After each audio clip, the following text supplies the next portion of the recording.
The sky over Houston glowed with the soft blue light of a rebuilt world. The year was 2087, and Earth had survived its darkest years. The climate wars were over. The great floods had receded. Humanity had pulled itself back from the edge, and even reached beyond their home planet, with small colonies on Mars and research stations orbiting Jupiter. At NASA's Deep Space Monitoring Station, Susan Miller sipped her coffee and watched the screens with tired eyes. The night shift was always quiet. She tapped her finger on her desk, following the rhythm of an old song her father used to sing. That's when she saw it, a blip on the edge of Jupiter's orbit, something that shouldn't be there. "Hey, Paul, are we tracking anything near Jupiter right now?" she called to her colleague. Paul Rogers looked up from his station. "Nothing scheduled." "Why?" "We've got something big moving out there. And it's not one of ours." Within hours, the discovery reached the highest levels of the United Earth government. The signal patterns matched nothing in human records. The object was slowing down, as if deliberately positioning itself. This was no natural phenomenon. Captain Ellie Daniels stood in the command deck of the ISS Armstrong, Earth's most advanced spacecraft. At 42, she had become the youngest captain in the space fleet through grit and brilliance. Now she faced her greatest mission. "Pre-jump checks complete, Captain," reported Ryan Kelly, her navigation officer. "Take us out, Mr. Kelly. Easy approach when we get there.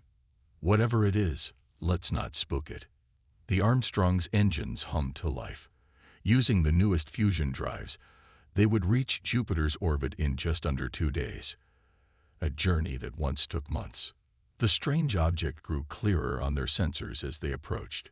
It was smooth, with an oval shape that stretched nearly half a kilometer in length. Its surface reflected the distant sunlight in ways that suggested metal, but unlike any alloy humans had developed. "It's damage," observed First Officer Frank West, pointing to the screens. "Look at that tear along the port side." Ellie nodded. "Any signs of life?"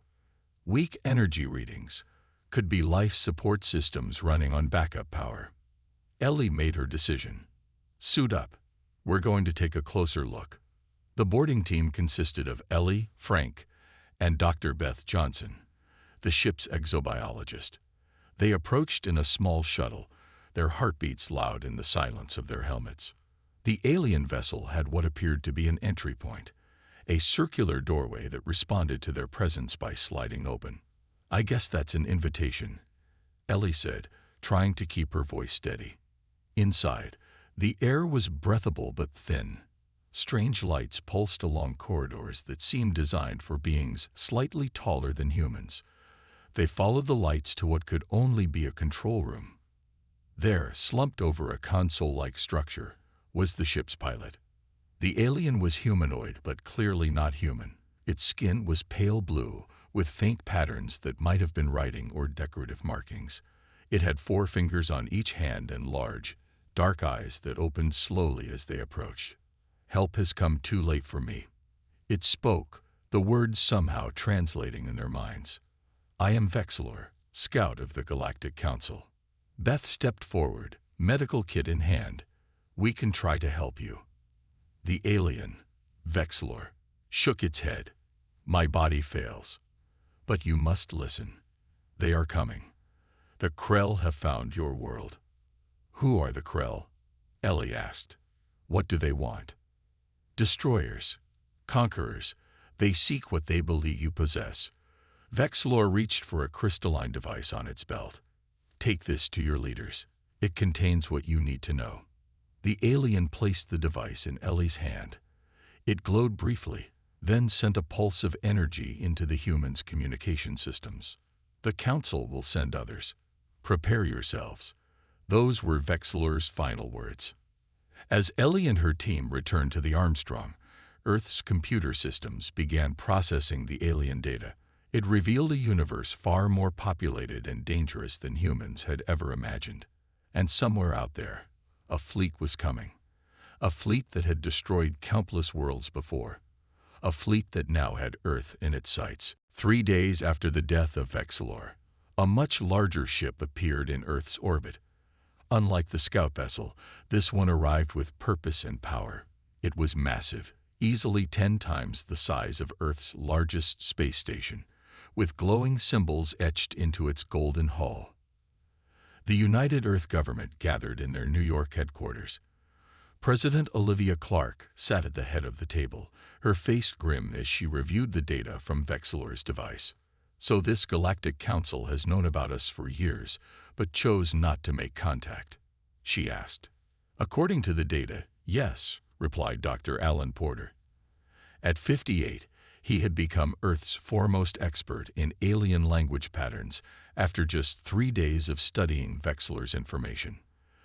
"They consider us a developing world, not yet ready for galactic politics." A holographic display showed the new alien ship in orbit. "They're sending down a shuttle," said Defense Director Greg Winters. "Landing zone appears to be the International Spaceport in Geneva." "Then that's where we'll meet them," President Clark said.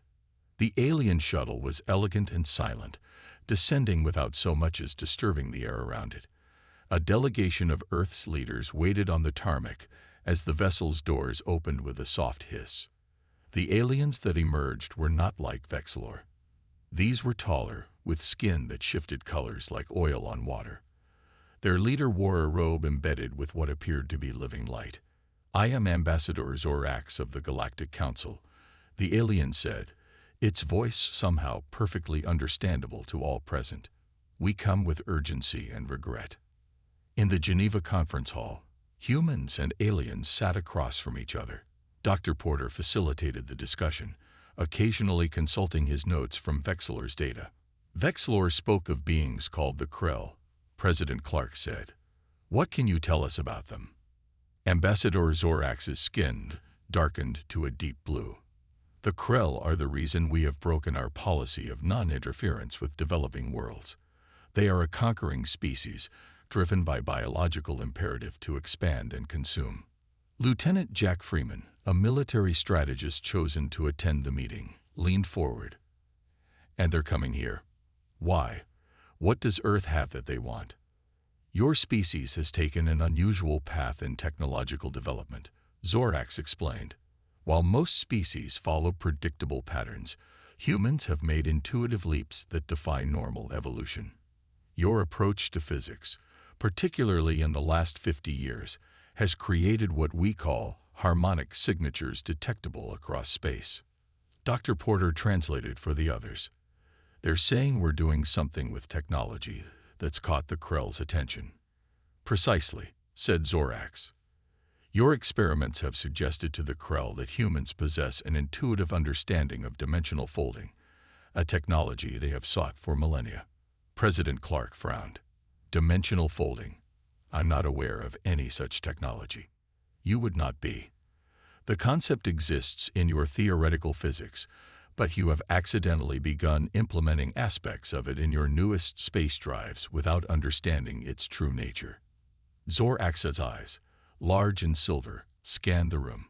"This makes you both valuable and dangerous to the Krell." Lieutenant Freeman crossed his arms. "Can the Council help us fight them off?" The alien delegation exchanged looks. "Our resources are spread thin across many sectors," Zorax said carefully. "We can offer limited protection, but the Krell fleet is already en route.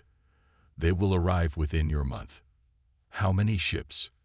asked Director Winters. 17 battle cruisers, over 200 support vessels." The room fell silent as the humans absorbed this information. "There is no dishonor in surrender," Zorax said softly.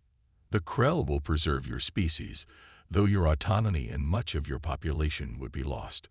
President Clark stood up slowly. "Ambassador, we appreciate your warning, but humans don't surrender our home. Not to hurricanes, not to climate change, and certainly not to alien invaders." Zorax's skin rippled with what might have been surprise. "We have survived worse odds," the president continued. "No," Zorax said simply. "You have not." The emergency meeting of the United Earth government stretched into its 5th hour. Voices grew louder as fear and determination battled for control of the room. We should evacuate as many people as possible to the Mars colony, argued Senator Rick Harmon. At least some of humanity would survive. Lisa Nguyen, Director of Earth Defense, shook her head firmly. Mars can't support more than 20,000 people. We have 8 billion on Earth. That's not a solution. President Clark called for order with a sharp rap of her knuckles on the table. Ambassador Zorax has provided technical specifications of Krell weaponry. Dr. Carter, what's your assessment? Dr. Sam Carter, a physicist with wild gray hair and tired eyes, stood up. He had not slept since receiving the alien data. Their technology is advanced, but not magical, he said simply. They use energy weapons similar to our experimental laser systems, just more efficient. Their ships move faster than ours, but they still obey the laws of physics. Can we fight them? Lisa asked directly. Sam paused. Not with conventional methods, but there might be another way. He brought up a holographic display showing complex equations and diagrams. The council mentioned dimensional folding. I didn't understand what they meant until I reviewed our latest propulsion research. Sam pointed to a section of the display. We've been accidentally touching on a new branch of physics. Our newest engines don't just push through space. They sort of bend it. Very slightly, but enough to be noticed. Can we use this against the Krell? President Clark asked. Maybe. Give me 2 weeks with your best engineers and unlimited resources. Lisa nodded. You'll have them. While scientists worked, Major Ben Collins led a team to the edge of the solar system. Their mission was to install sensor arrays that would give early warning of the Krell's arrival. His ship, the Freedom, carried advanced satellites built with a mix of human and council technology. The council observers watched with growing interest as humans adapted their designs with surprising innovations. Your people work quickly, said Taylor, a council engineer who had volunteered to help Earth. But the question remains whether it will be enough. Ben smiled grimly as he prepared for a spacewalk to deploy another satellite. We've faced extinction before. Ice ages, plagues, climate collapse. Humans are stubborn that way. Teller's 4 eyes blinked in sequence. Stubbornness will not stop Krell plasma cannons. Maybe not, Ben agreed, but it might surprise them. Back on Earth, Lisa Nguyen and Sam Carter developed their strategy in a bunker beneath the Rocky Mountains. The walls were covered with plans and diagrams. We can't match their firepower, Sam explained to the military leaders, but we might be able to move in ways they can't predict. He demonstrated with a small model ship that seemed to flicker and jump across space. I've built a prototype drive that amplifies the dimensional folding effect. It won't last long, but it could give our ships a few seconds of unpredictable movement. Lisa studied the model. Enough to dodge their weapons, or to get close enough to use ours, Sam confirmed. Outside the bunker, the world prepared for war. Factories converted to building weapons and shields. People learned emergency protocols and built shelters. Children were moved to underground facilities. The Galactic Council representatives watched these preparations with a mixture of pity and curiosity. They had seen other species face the Krell. None had survived with their civilization intact. They cannot win, Ambassador Zorax said privately to his aides. But I have never seen a species so determined to try. In the observatory at Mauna Kea, astronomers kept constant watch on the skies. 20 days after the Council's warning, a young astronomer named Peter Kim noticed a disturbance in the outer detection grid. Movement at the edge of the solar system, he reported, his voice steady despite his racing heart. Multiple objects, moving faster than anything in our records. The Krell had arrived, and they were moving faster than even the Council had predicted. The Krell ships moved through the outer solar system like shadows, barely visible on radar. They bypassed the early warning systems that Major Collins had placed, somehow knowing exactly where to look. They're jamming our signals, reported Officer Diane Lee from the Lunar Defense Station. We can't reach Earth. Commander Maria Gonzalez stood at the command center of Armstrong Base, the largest human settlement on the Moon. 3,000 civilians and 500 military personnel looked to her for leadership. She took a deep breath and made her decision. Sound the alarm. Move all civilians to the underground shelters. Prepare defense systems. On the screens, the Krell fleet split into 3 groups. The smallest one, still 5 ships strong, headed directly for the moon. "They're coming here first," Maria said quietly. Her second-in-command, Roy Clark, looked at her with concern. "Why not Earth? That's their main target. We're the outpost. They want to eliminate any chance of being attacked from behind." Maria activated the base-wide communication system. "All defense personnel to battle stations. This is not a drill." The first Krell ship appeared over the lunar horizon 30 minutes later. It was massive, shaped like a blade, dark against the stars. Energy readings spiked on the sensors as it charged weapons. "Shield up," Maria ordered. The experimental shield, based on Dr. Carter's adaptations of Council technology, flickered to life just as the Krell fired. The lunar base shook, but held. "Shield at 60% after one hit," Roy reported, surprise in his voice. "That's better than expected." Maria nodded. "Return fire." The lunar base's rail guns launched projectiles at incredible speeds toward the Krell ship. Most were deflected by the alien shields, but a few hit the hull, causing minor damage. The Krell responded with a barrage that made the first attack seem gentle. The shield flickered and died. "Evacuate the upper levels," Maria shouted as the ceiling cracked. Dust and debris floated in the low gravity as people ran for the lower tunnels. On Earth, the Situation Room fell silent as they lost contact with Armstrong Base. President Clark turned to Ambassador Zorax, who watched the screens with all 4 eyes narrowed. "You said they would target Earth directly," she accused. "This is unusual," the ambassador admitted. "The Krell typically strike the main population first." Lisa Nguyen studied the tactical display. "They're being cautious, testing our defenses before committing to a full attack." Major Ben Collins, who had returned from his mission just in time, stepped forward. "We still have the element of surprise with our new drives. Let me take a squad to help the moon." President Clark hesitated, then nodded. "Go. But remember, this is just the beginning. Don't use everything we have yet." Ben's small fleet of 6 fighters launched within the hour. They were the first ships equipped with Sam's experimental fold drives. The pilots had only days to train with the new technology.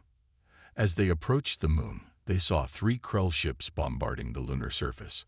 Armstrong Base was mostly underground, but its surface structures were now just craters. "Remember the plan," Ben told his pilots. "Quick hits, unpredictable patterns. Don't stay in one place long enough for them to lock on."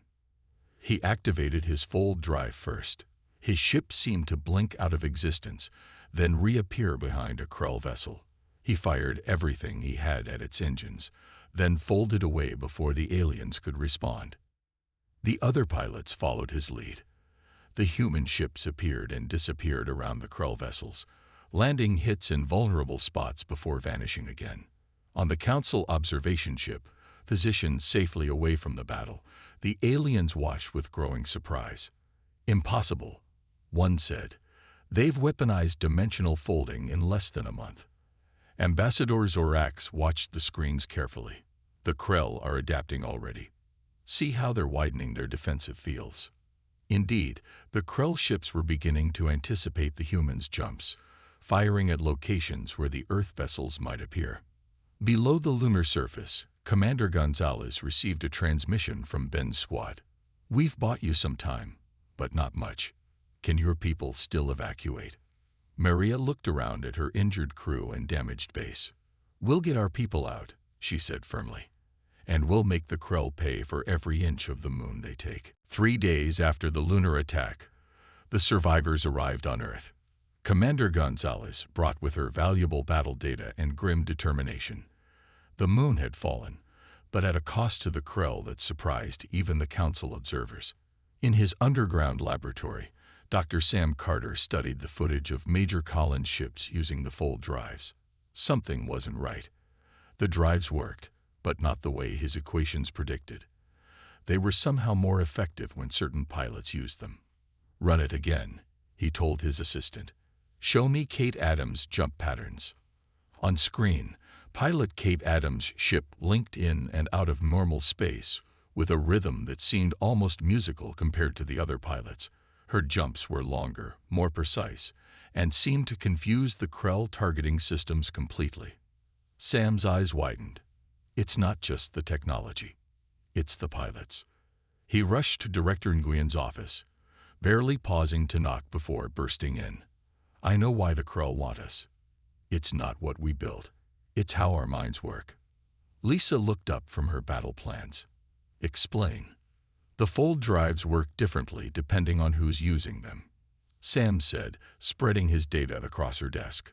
"Some pilots, like Kate Adams, can make jumps that should be impossible according to our current understanding of the technology." "What does that mean?"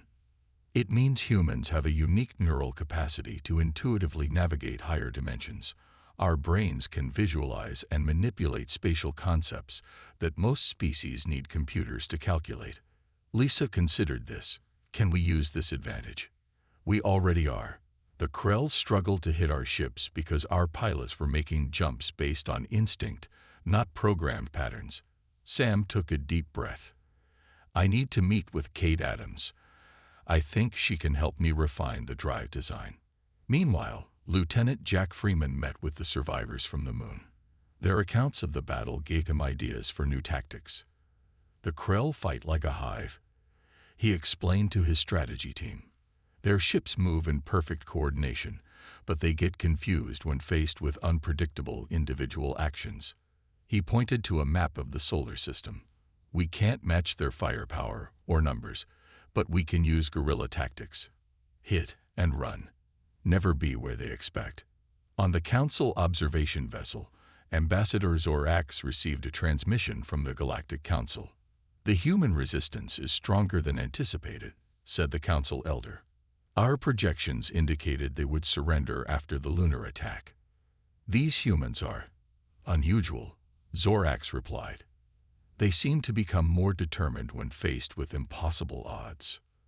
The Krell have requested reinforcements. This changes the balance we seek to maintain." Zorax hesitated. "I believe the humans have discovered their dimensional folding ability. If the Krell destroy them, this knowledge may be lost." The Elder was silent for a moment. "Provide the humans with additional technical insights. Nothing that violates our neutrality protocols, but enough to help them refine their discovery." Back on Earth, Kate Adams sat in a modified simulator, her mind connected to sensors that monitored her brain activity as she performed virtual fold jumps. "That's amazing," Sam said, watching the patterns on his screen. "When you jump, your brain accesses neural pathways most humans never use.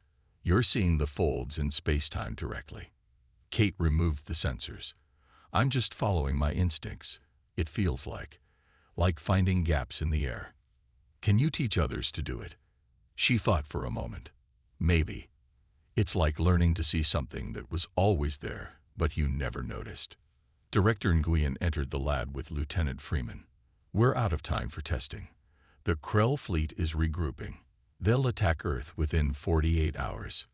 We need more time," Sam protested. "We don't have it." Lissa laid out a new set of plans. "We're launching Operation Blindside, a direct attack on the Krell mothership." Jack looked skeptical. "That's suicide." "Not if we use what we've learned," Lisa said. "Kate, we need you to pilot our prototype.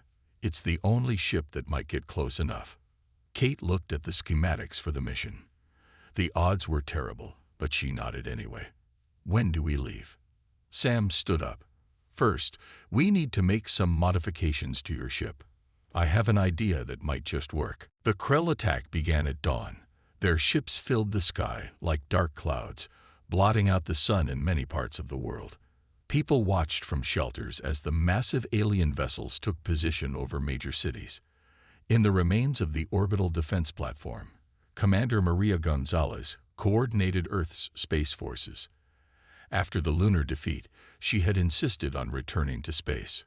"All units report," she ordered, her voice steady despite the overwhelming odds on the screens before her. "Pacific Fleet standing by. Atlantic Fleet in position. Euro-Asian Fleet ready."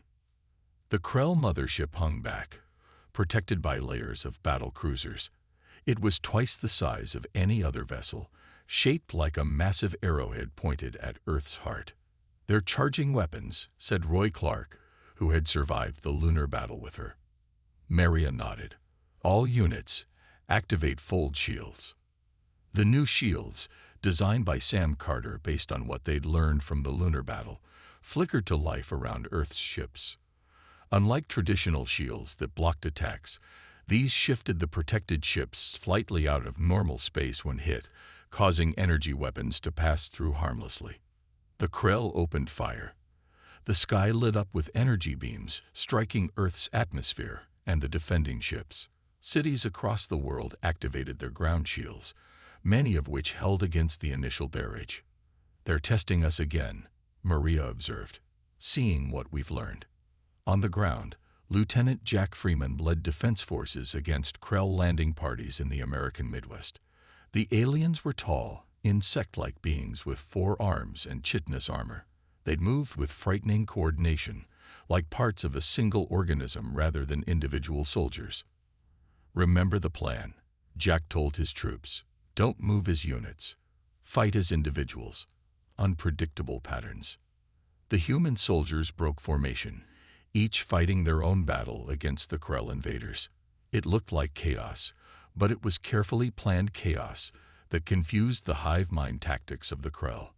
In orbit, Kate Adams piloted the prototype fold ship toward the Krell mothership.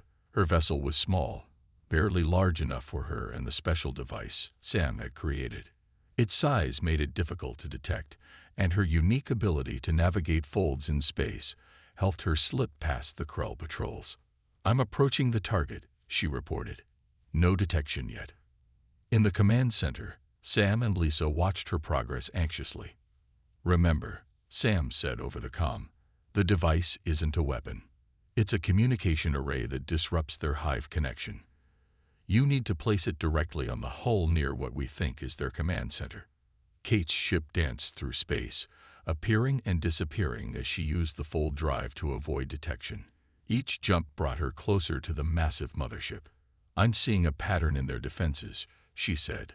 "There's a rhythm to their sensor suites. I can time my jumps to slip through." Ambassador Zorax entered Earth's command center with several council engineers. "We have decided to provide tactical support," he announced.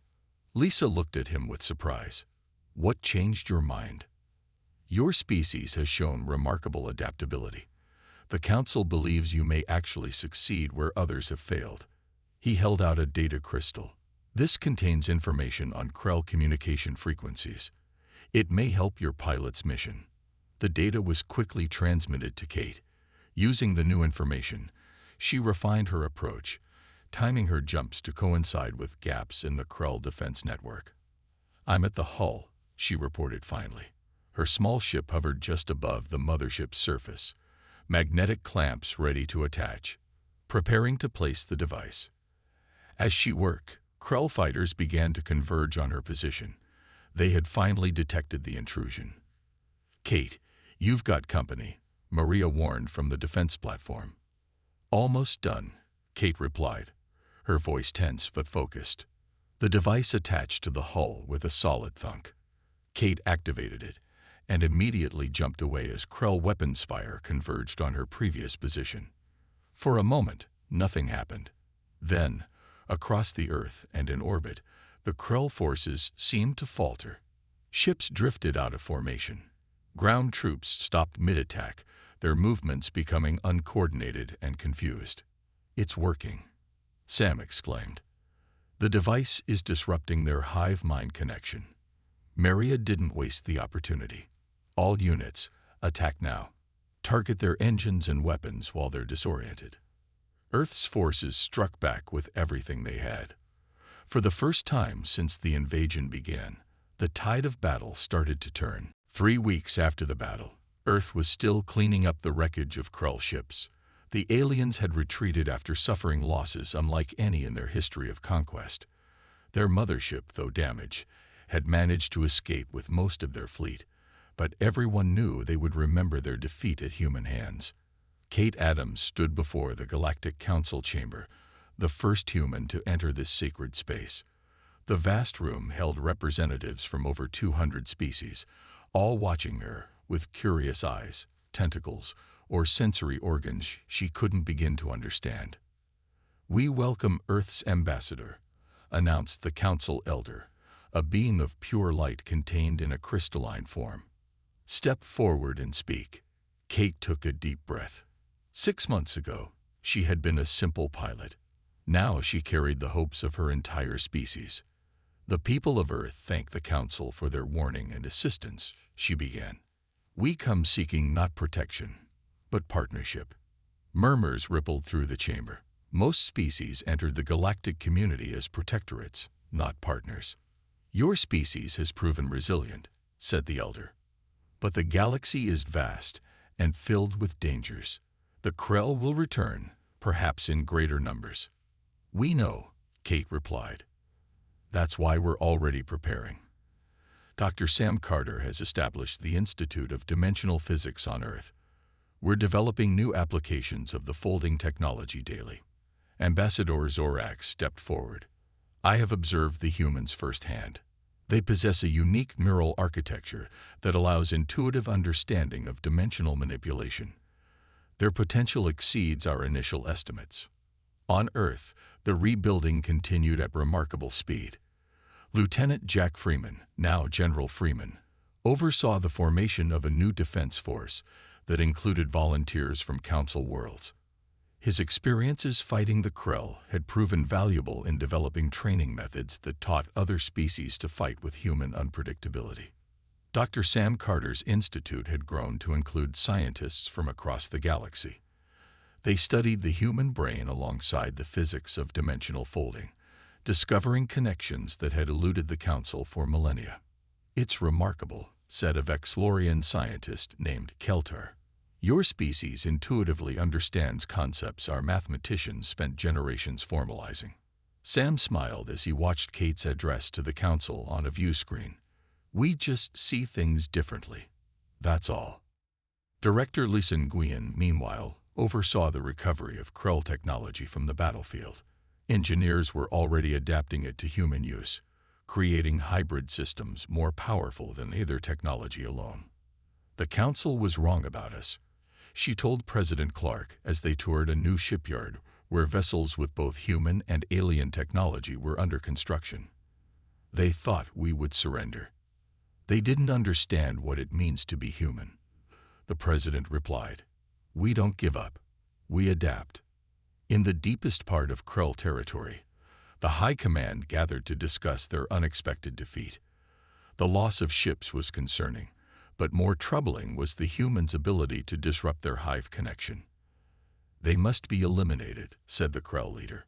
"We will return with greater numbers." "The humans will be ready," warned a sub-commander. "They learn quickly." "And they now have Council support," added another. The leader's mandibles clicked in irritation. "Prepare a new fleet. We will study their weaknesses. In time, we will return." Back in the Council chamber, Kate finished her address with words that made many Council members shift uncomfortably. "Earth thanks you for your warning about the Krell. We heeded it, but chose our own path. Now we offer our own warning. Humanity will never again be unprepared. We take our place among the stars not as supplicants, but as equals. The next species that threatens our world will face not just our weapons, but our unyielding will." She paused, looking around the chamber. "We hope instead for friendship, for trade, for the exchange of knowledge. But we stand ready for whatever comes. That is the human way." The Council elder's crystalline form pulsed with light. "The Galactic Council acknowledges Earth's right to defend itself and welcomes humanity's unique perspective among the stars." As Kate left the chamber, she smiled. The road ahead would not be easy. The Krell would return someday, and there were likely other threats in the vastness of space. But humanity had faced its first galactic challenge and emerged stronger. They had been warned, they had been attacked, and they had survived. Whatever came next, they would face it together.